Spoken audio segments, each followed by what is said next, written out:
As 95% of rare diseases still don't have a treatment today, this conference remains important for us to come together every 2 years to keep the momentum moving forward.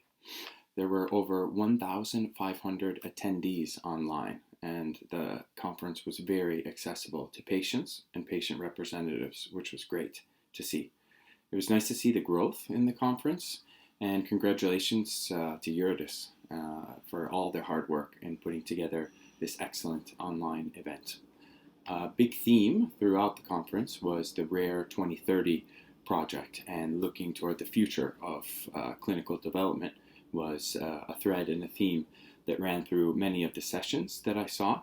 Rare 2030 and the work that's being done now is really laying the groundwork and starting the discussions on new orphan drug legislation in Europe in the future. We all know the orphan drug legislation has been around a while and is going to need some changes. So that's what Rare 2030 is tasked out to do, and that wasn't clear to me before. Rare 2030 is really forward thinking and moving us to the world that we want to be in.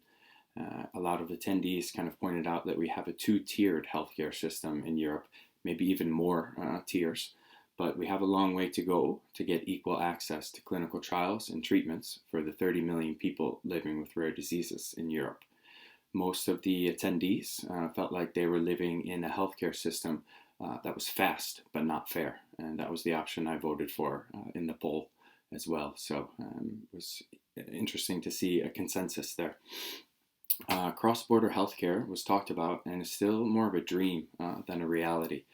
But it's going to become even more important for rare disease patients to access advanced therapies, gene therapies, in the years to come.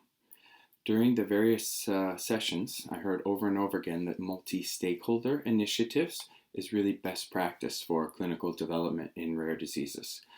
Nobody should be working in a complete bubble, nor patient organization nor company, and there needs to be a safe, transparent alliance between industry and patient groups to move things forward together for people living with rare diseases. And that is really a core belief of AdMedicum and myself and my colleagues. So that was nice to see others sharing that belief and talking about it during the conference. Finally, I just want to mention that this was my first time using Zoom for networking and the breakout rooms. That really added even more to my experience by, at the end of the day, getting to talk to other random conference attendees, many of them patients and patient representatives, and hear what their perspective was on the day's session.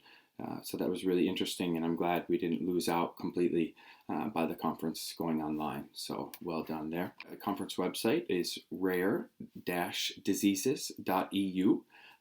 So you should register there. If you miss the live sessions, you're going to find a lot of great content to download and watch on demand. I'm just attending the online European conference on rare diseases. Actually, it was planned to be held in Stockholm, Sweden, but of course of Corona, that was changed to a virtual setting. And I'm really amazed by the quality of the technical platform. But even more, of course, as I know the ECRD for many years, and I know, of course, Eurydice and the orphan community and the rare disease community, I'm really amazed by the quality of the content and of the interactivity despite the limitations of a virtual setting. I can only congratulate Eurydice for having switched to that online format.